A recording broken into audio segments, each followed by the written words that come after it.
This is the man in black here. The Shadow Lord.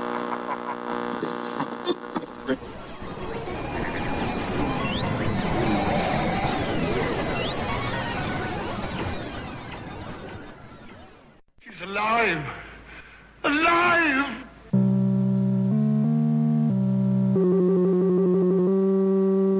Welcome to the Retroist. One year around Halloween, my friends and I had a slumber party. I had had 2 slumber party experiences before this. Both times I had left before the end of the night and had gone home. I just was not a good slumber party guest. Perhaps it had something to do with feeling uncomfortable in other people's homes. I don't know. This slumber party would be no different because the entertainment that was brought was a selection of horror movies, including Halloween 3, Season of the Witch. I had seen Halloween 1 and 2 by this point and had enjoyed it, but I'd never seen Halloween 3. I didn't see it in the theaters. Well, when my friend put it on,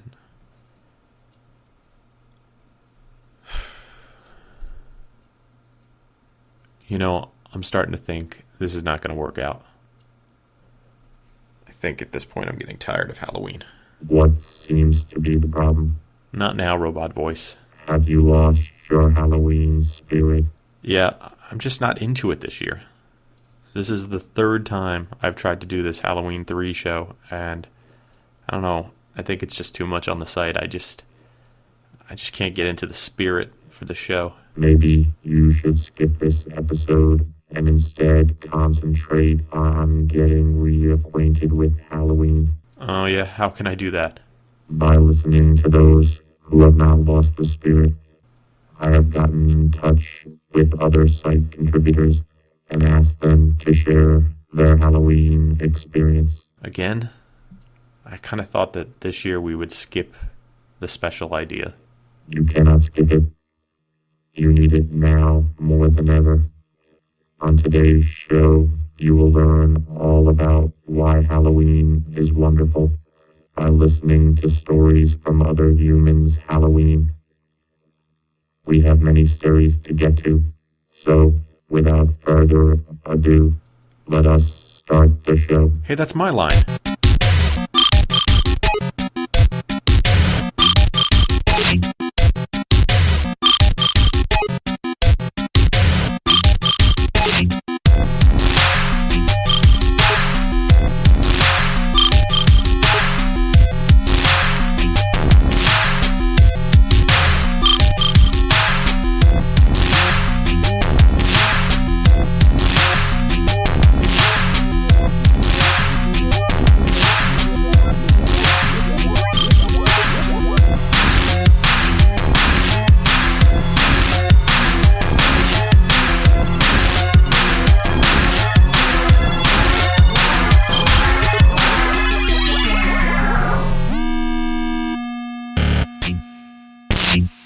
Okay, robot voice, that was fun, but I don't think this is the right time to do this. I think I'll just work on a different show. I'll get something out. No, you are in crisis. You'll read what I have written for you. But I'm not sure I want to. You will read it. Okay, geez. A bossy robot voice is the worst. This first contributor, Hot Pink Heather, joins Team Retroist with her first contribution, a story that we can all relate to, a Halloween costume contest. How was that? Are you happy? No. I grew up in the outskirts of a little Ohio town. Every Halloween, this town put on a Halloween parade and a costume contest. The kids would dress up in our costumes and gather at the town basketball/tennis courts. Some kids would walk there, but I had to ride my bike. At the courts were groups for each category of costume. There was the funniest costume, the scariest costume, best original costume, prettiest costume, etc. We had to find the category we belonged in and join that group to be judged. One year, I was the Wicked Witch of the West, green-faced and ugly, and I didn't know which group to join. I knew my costume wasn't an original costume, so I couldn't join the best original category. I didn't think it was the scariest, so I didn't want to join that group. I finally decided to join the prettiest costume group. I figured that if I couldn't win with my looks, I might be able to win with my sense of humor. So, There I was, surrounded by beautiful fairies and princesses in pretty fluffy pink costumes. I could feel the stares of these fairies and princesses as I stood there in my black dress. As they stared, the judge walked around and looked at each of us, and when she got to me, I said, "I'll get you, my pretty," in my best witchy voice. That must have done it, because as soon as the judging was done, they announced the winners in each category. Not really thinking I could win, I was really surprised when they called my name. In shock, I walked forward and received my prize, a nice crisp white envelope, and when I opened it, inside was $5. I can't remember what I did with that $5, but I'll never forget that one Halloween I showed my town that a witch with personality can be the prettiest of all. Did that story help? A little. Good. Now introduce the next segment. Our next tale is from Vinvectrix, who proves that Halloween horror is not always found in a movie or a haunted house, but sometimes on a school dance floor. I'll never forget the scariest Halloween I ever experienced. I remember it as vividly as it was yesterday, even though it was Halloween of 1986. I was in the 9th grade and I had just transferred to a new school. It wasn't an easy time for me because school had started only a few weeks earlier, and I still hadn't made too many friends. The new school I went to was massive, at least in my young eyes. I don't recall the exact number of students, but it was immense compared to the small parochial school I previously attended. As the day of Halloween approached, I wondered how to best prepare. At my old school, costumes were the norm. Every person dressed up, and sometimes the costumes were very elaborate. My costumes tended to be decent, but pretty unspectacular. I asked someone sitting near me what people dressed like at the new school, and I was informed that since this was junior high and Halloween was for little kids, no one really dressed up. Now, I've been subject to quite a few pranks in my life, but fortunately, this wasn't one of them. The guy I asked about Halloween was telling me the truth. On October 31st, when I showed up to school without a costume, I was happy to see that no one else had one either. It was a relief. In navigating the treacherous social conventions of junior high, I hadn't made a blunder. The day progressed like any typical school day. For me, that meant paying attention in class, but also trying not to be noticed. Then, after lunch, there was a change to my routine. We were informed that everyone should proceed to the gym. No one but me seemed at all surprised by this. Apparently, this was a typical holiday event. Okay, what could be waiting for us there? I figured it would probably be a haunted house. Nope, it was something far scarier. As I approached the gym, I was greeted by the sound of pounding bass. Come On, Feel the Noise by Quiet Riot. It was a school dance. Now, we had dancers at my old school. No big deal, because I knew the girls there, and I was able to eventually work up the courage to ask them to dance. But to find myself in this new situation, not really knowing any of the girls, this was far scarier. Plus, these were public school girls. They seemed like women to me. With their big hair, their makeup, their worldly demeanors, they were far more frightening than any vampire or werewolf. Apparently, most of my schoolmates were not as terrified as I was. As I shrunk back toward the rear of the gym, many of them paired up and hit the dance floor. My eyes remained glued to the clock on the wall, waiting for 3 o'clock and a reprieve from this forced socialization. Or, in my case, attempted forced socialization. Although time slowed to a crawl, it did indeed progress. Eventually, I was mercifully released to the outside world. As I walked home that day, I swore I would overcome both my fear of dancing and my fear of women. These days, I'm happily married, but I'm still self-conscious on the dance floor. I'll tackle that fear someday. You see how Halloween can teach us a lesson about overcoming fear? I'm not sure that's the takeaway from this. He didn't even learn to Read overcome... the next intro. Okay. Our next story comes to you from Flack, who shares with us some trick-or-treating memories with the emphasis on treats that he was denied. I grew up in a small neighborhood in Oklahoma, just a few miles outside of town. The neighborhood was pretty small and didn't have any through streets, so it was the kind of neighborhood where everybody knew everybody, and parents felt pretty safe about letting their kids play outside from dusk till dawn. And as a result of that, I can remember going trick-or-treating along with a bunch of the other neighborhood kids by ourselves at a pretty early age. We'd leave the adults behind at home to hand out candy. And since my neighborhood was so tight-knit, it was pretty easy to remember which families gave out good treats, things like regular-sized chocolate bars, and which houses to avoid. those are the ones that handed out things like pencils and handfuls of change year after year. And when I think about those days of trick-or-treating, there are 3 houses from my old neighborhood that really stick out in my mind. Now, the first was my friend Jeremy's house. Jeremy was a Jehovah's Witness, and as kids we didn't really understand what all that meant. All we knew was, at least at school, Jeremy wasn't allowed to participate in any school holidays. Whenever we did projects for Christmas or sang happy birthday to a classmate, Jeremy had to leave the room and go down to the library. Anyway, every Halloween night, Jeremy's parents would hang up a sign on their front door that said, "We are Jehovah's Witnesses, and we don't celebrate Halloween. However, if you would like to come inside, we would love to talk about Jehovah with you over a cup of coffee." As far as I know, nobody ever took him up on that offer. Another house I remember was Mrs. Rowling's house. Every year for Halloween, Mrs. Rowling made these huge homemade popcorn balls. They may have been covered in caramel or something like that. I really couldn't tell you because I never got one. And back in the 1980s, there was this huge scare that any candy that wasn't store wrapped could contain rat poison or needles or razor blades or LSD or something. And Mrs. Rowling knew that her precious popcorn balls would most likely end up in the trash unless parents knew exactly where they had come from. So if you trick-or-treated Mrs. Rowling's house and your parents weren't with you, you had to have a handwritten note by your parents to get one. Now, year after year, I would forget to bring a note with me, and Mrs. Rowling lived on the total opposite side of the neighborhood as I did.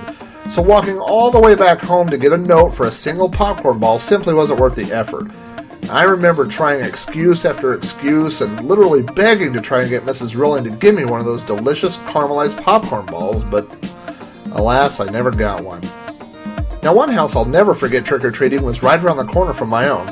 A family from Pakistan moved in just a few houses down from us, and I don't really know how they ended up in rural Oklahoma of all places, but it was pretty obvious to us that they were new to the United States.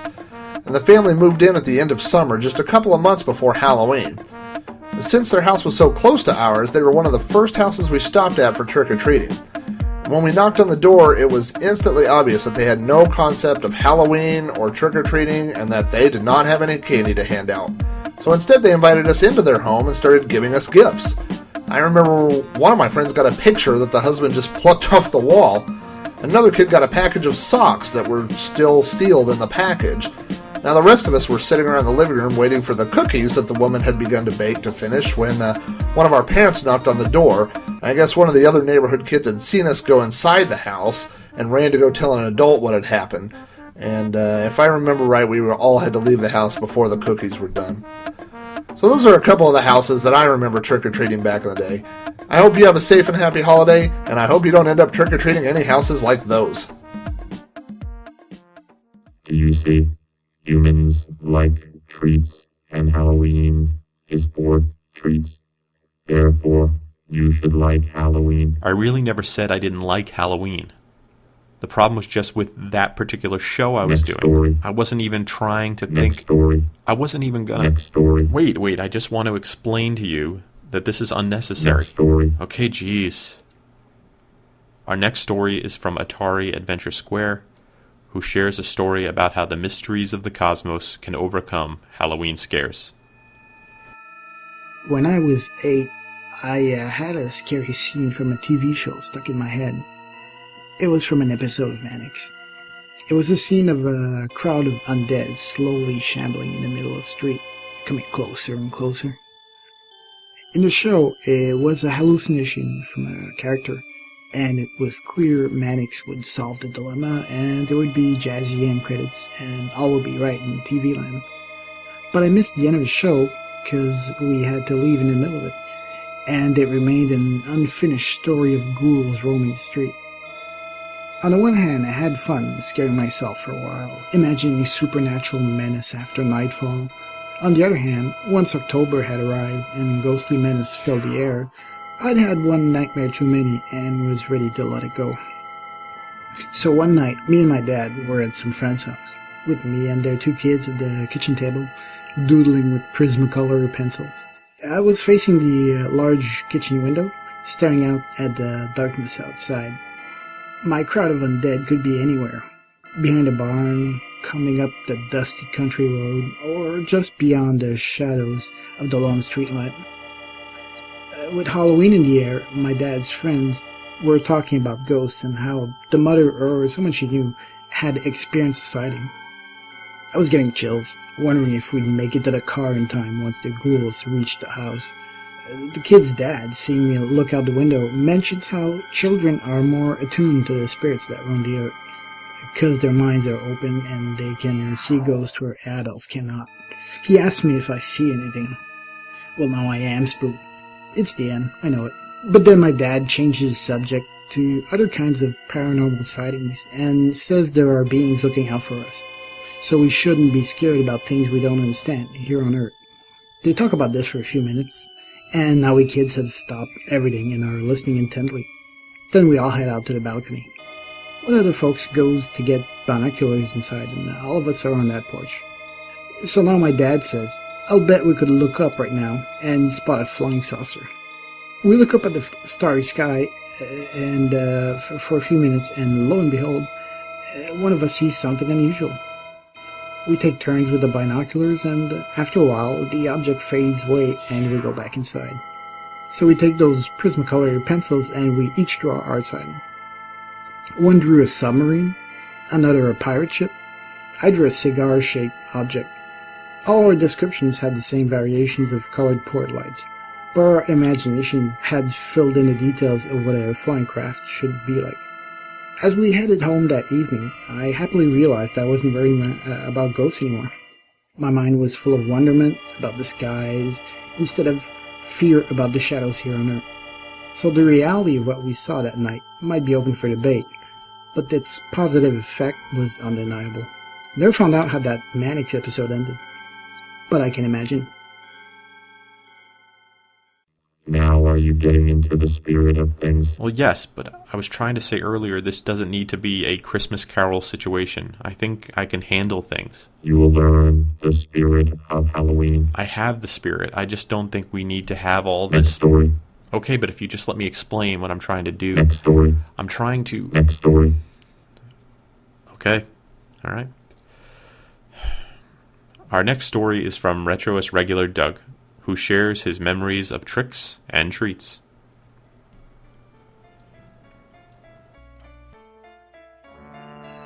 Halloween is about reality. At least that's what I think it is about. I think it's about two of mankind's oldest emotions. Emotions our ancestors certainly would have been familiar with and would have felt.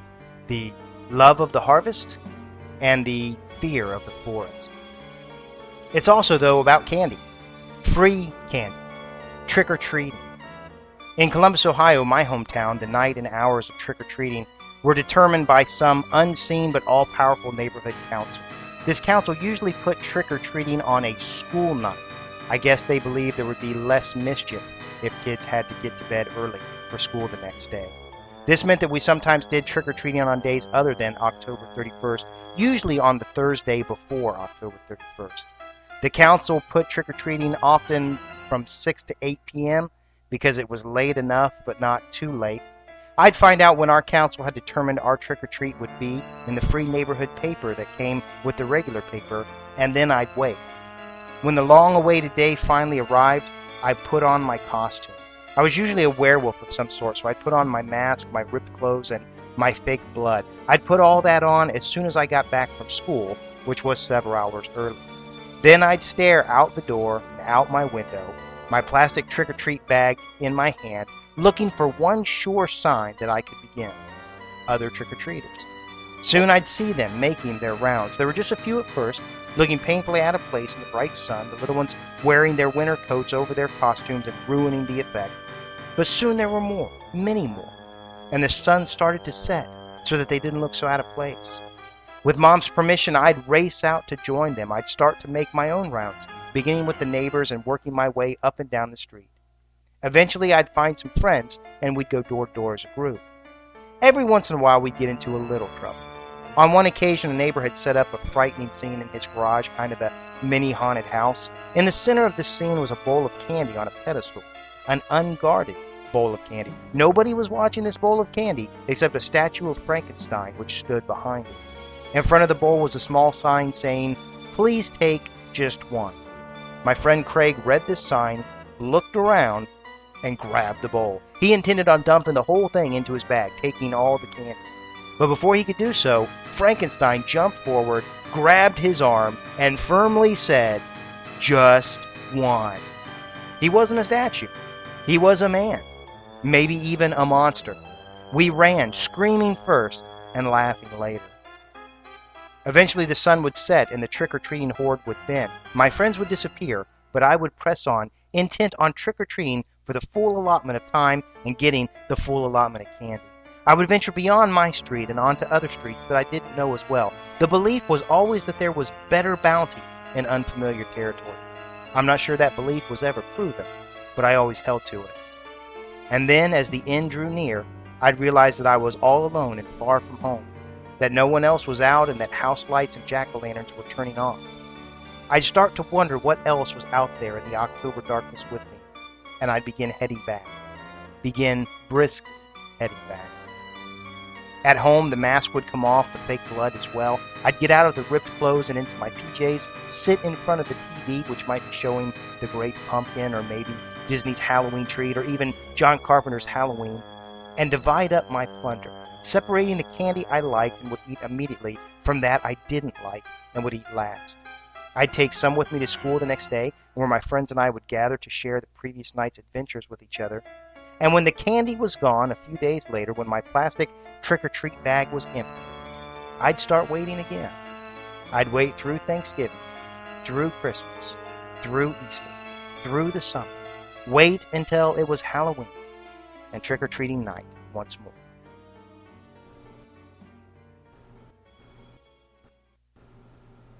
That was pretty good. You have learned your lesson. What lesson? I was trying to tell you Next that I don't... Story. You're not going to stop this until I get a Next story. Our next presenter needs no introduction to site regulars. It is Vic Sage, who shares a tale of terror sure to please. The ghost of the haunted movie theater. Did you write these intros? Yes. You did a good job. Thank you.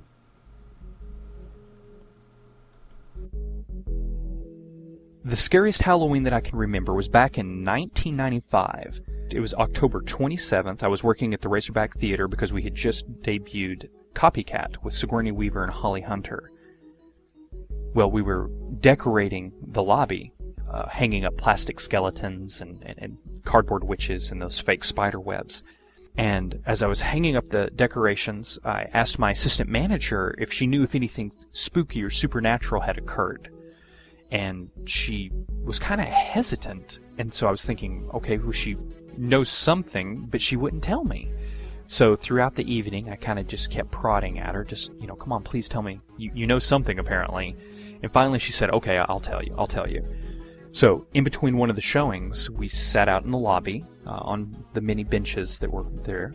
And she told me that not long after the theater had opened, one of the original managers was an older gentleman who was about 70. After his concession crew went home and the customers, he was up in the projection booth hallway.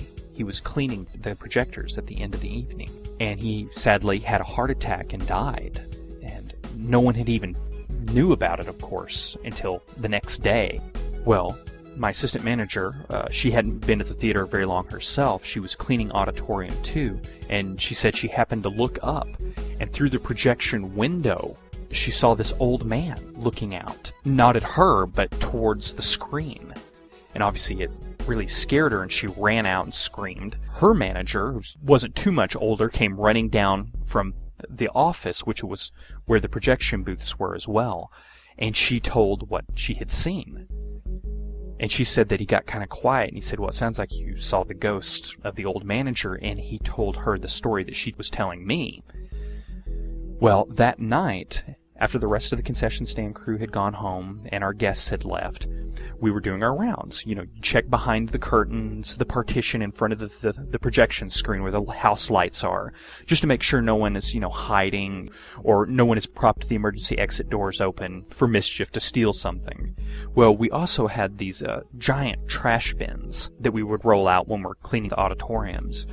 Well, the auditoriums at the Razorback sloped down, so you were kind of walking downhill. At the evening, I think it was Auditorium 3. We had just cleaned up, everything was secure, and as we were heading towards the door, we heard this noise. It was the plastic wheels of that garbage bin. So my assistant manager and I turned around and looked, and from behind the curtains, the plastic bin is slowly rolling out, which you could say was gravity. Well, sure. It rolled all the way up to the middle of the incline, which is not possible. It could not pick up enough speed. My assistant manager and I ran out. In fact, she hit the door so hard when she pushed it, it actually punched a hole in the wall, the handle, into the sheetrock. And we ran out of the theater, and we were probably stood outside for about 10 minutes. And then when we went back in, very slowly, we were both very scared, the plastic bin was still there, but it had now fallen over and all the trash was scattered. Was it the ghost of the old manager? I don't know. But it was certainly the scariest Halloween that I can ever remember. So you are feeling in the spirit of Halloween? Yes, I'm feeling in the spirit of Halloween. I get what you're trying to do, and I appreciate it. You might just be a robot voice to everyone else, but to me, you're also a good friend. So thank you. Lesson learned? Yes, lesson learned. Sometimes you just need a good friend to power through a difficult situation. Good friend? Yeah, buddy. You're the best. Does not compute. Human emotions, too complex. I do not understand. Go with it, pal. Crunch those emotions. I think you have understood all along what they mean. Now, while my robot friend here comes to terms with his programming, I would like to introduce our next story. It comes from the Zerbinator of the Instrumentally Speaking podcast, and it is a chilling tale of Halloween terror entitled The Center Window. I was about 7 years old when I first saw the house. It was a rather large piece of land that took up more than its fair share of the surrounding neighborhood. It sat catty-corner on the block, so you could see the front door from quite a distance, sort of like a picture where the eyes follow you no matter where you went. My brother and sister and I would pass this house as we walked to school in the mornings. The house had a tall and excessive wrought iron fence that surrounded it. The windows were barred with the same style of iron as the fence. And there were so many levels to the house that it seemed as tall as the huge oak trees that stood on the property. The house had hunter green shutters around its long, narrow windows, along with a huge, narrow front door painted blood red. There was always an old woman sitting in the center window right above the front door. She always watched us as we passed by the house, just rocking and staring, back and forth. She never smiled or even blinked, and there was a dead glare to her stare that made us feel so creepy when we passed by. I remember she wore a very thick pair of round circular glasses, and she had her hair pulled back real tight in a bun. She always wore black, and she never had any lights on in the room. And some days it just looked as if there was a head just floating in midair. And she was there sitting in the window every day that I went to and from school, just staring and rocking back and forth. Well, right about the time I turned 12, I went trick-or-treating with my friends and asked them if they wanted to visit the mysterious house. I've told them all about the old woman that I saw in the window every day for the past 5 years. And I was so curious to see what the inside of the house might look like, so I thought what better way than to go trick-or-treating and take a peek inside the door when it was open. And as soon as we came to the street where the house sat, you could see the light that was shining through the window over the door. But tonight, there was no one there. First time ever I didn't see the lady in the window. But in her place tonight was a jack-o'-lantern. Well, this made me all giddy, and I thought to myself, they celebrate Halloween too, and I can't wait to meet who owns this house. In the course of getting closer to the house, my friends and I separated for a bit. When I reached the narrow blood-red door, I was all by myself, but my impatience was in high gear, and I could no longer wait for the others to catch up, so I rang the doorbell. As soon as I heard that doorbell ring, my stomach started feeling really queasy. I could feel this overwhelming feeling that I shouldn't have been there. There was a slight noise in the air that sounded like an old woman whimpering in the distance. I tried to swallow, but I couldn't. I wanted to turn and leave, but my feet wouldn't move. I just had to see what was inside. Just then, in a fury, the door clicked and clanked and swung open. I saw a flash as something hit the ground and flames bursting all around my legs. And as it landed, I heard screams coming from inside of the house, and I screamed myself, and I finally got the strength to turn and run. And as I heard the door slam shut, it echoed through the streets. I ran down the walkway into the street to find my friends who were coming to join me. They looked at me confused as I stood there hunched over trying to catch my breath. "Are you okay?" my friend asked. Just then I turned to look back at the window over the blood-red door, and there she was, staring down at me, just staring, rocking back and forth and back and forth. It took me a minute, But then I replied and I said, let's not go to that house. No one's home. All this happened almost 30 years ago, and I still drive by the house once in a while. The house hasn't changed at all, but now there's always a light on in that center window. The old woman is gone, but I swear, every time I go and visit the house, I can see a chair rocking back and forth. And it seems there's always a fresh pumpkin smashed on the ground in front of the big, blood-red, narrow door. Well, friend, you have done another Halloween special and found the Halloween spirit. And it seems I have also gained something even more special. What is that? A friend. And because you're my friend, I'd like to share one of my own Halloween memories with you. When I was a kid, we often bought our costumes at the 5 and 10 in town. Now, I wanted to get those vinyl costumes with the plastic masks every year, but my family was kind of old-fashioned and believed them to be a waste of money. So what we would often try to do is create homemade costumes, and occasionally they would work out, occasionally they wouldn't. One year, I had a great idea. I was going to be a robot. I would get a box, make arms, paint the whole thing, and put a box on my head that was smaller, put eye holes. It would be great. The problem is that although I had a great idea, I did not have the skill to match. And I kept trying to make it, and I would get more and more depressed as I looked at myself in the mirror and realized that I looked nothing like a robot. Halloween comes along and I have nothing, so I go to my sisters and say, I need help. I can't make this into a robot. Well, they start playing around trying to do it, and at this point, everybody's ready to go trick-or-treating. So we have a bit of a rush job, and my sisters say, well, I got a quick idea. We'll just make you into a present. I said, a present? I don't want to go as a present. I was already at the upper limits of my trick-or-treating age, so I didn't want to walk around with a bow on my head. But that is exactly what happened. Silver wrapping paper, bright ribbons, and a bow on my head. This was a huge hit with people who were giving candy, who I imagine felt tremendous sympathy for me. Not so much with my friends who thought it was hilarious to make fun of me. Now, the thing about me is that when the sun goes down, I don't stop trick-or-treating. I will trick-or-treat until people stop opening doors. So night comes along, and this bright silver package is walking around the neighborhood with his buddy, trying to get more candy. Well, we finish about 4 blocks from my house, and my friend and I live in separate directions. And so we talk a little bit about how great we did, and I say, I'll see you tomorrow. And I start walking home, big sack of candy in my hand. As I crest this hill that makes a turn toward my block, I see this group of teenagers. Now, these teenagers were just a couple of years older than me, and I'd grown up with them, and they constantly tormented me. They foiled just about any plans I would had to build a clubhouse, to have a lemonade stand. These guys were there. I panicked when I saw them, and as anyone will tell you, if a bully is near, do not panic. Now, I knew what was going to happen here. They were going to either beat me up and take my candy, or both. Now, I could take the beating up, but I had earned this candy.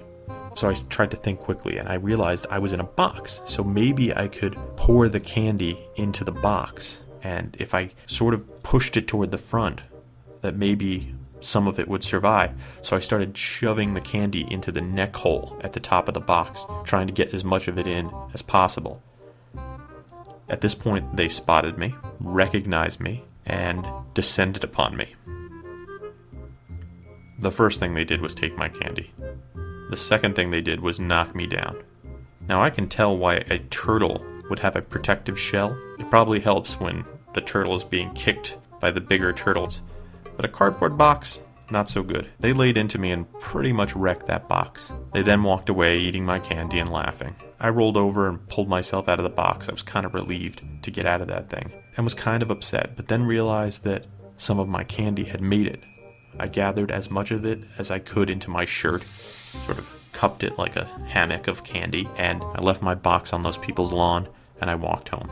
I didn't want to concern my mother, so I went in the back door. I went upstairs to clean myself up, and I realized I still had that ribbon in my hair. You would think on Halloween, of all things, that the bullies would leave you alone, but if you think about it, it is the perfect time for them to strike. This was one of my worst trick-or-treating experiences that I ever had, and it really turned me off to the idea of trick-or-treating late at night. if I'm thinking of this right, the next year would be the last year I would go trick-or-treating at all. So that tells you I was kind of old already at that point. And that next year I had a great haul, but I would never be out alone with my candy out of fear that somebody was going to take it. And as an adult, when I see trick-or-treaters come to the door, I pay special attention to the kids who have costumes that might not be the most popular. And when I see them, I smile and I tend to give them a little bit more. Because I figure, with the bully tax, they're going to wind up with less anyway. Wow, that was kind of depressing. That is what you think of when you think of Halloween. I do. And you still like Halloween. I do. I love Halloween. Humans are complicated. We certainly are, buddy. We certainly are. So do you want to handle the end of the show this week? No, thank you. You do it. I will just come in at the end with the Retroist production part. Okay.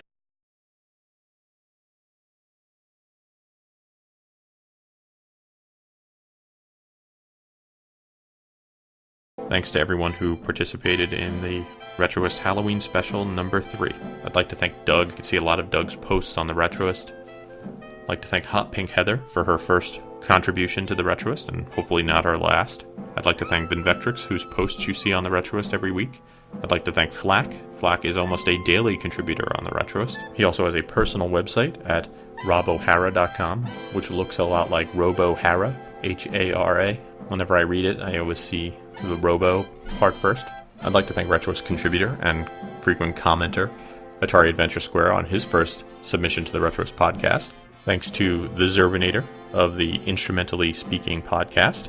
You can find the Instrumentally Speaking podcast at www.kzmoods.webs.com.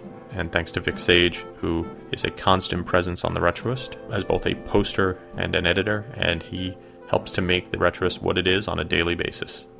Thanks for listening.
So what's it like to be a robot? It is not bad. I can imagine, but I noticed you have a hard time with conjunctions. Thank you for noticing. Sure. This has been a Retroist production. Goodbye.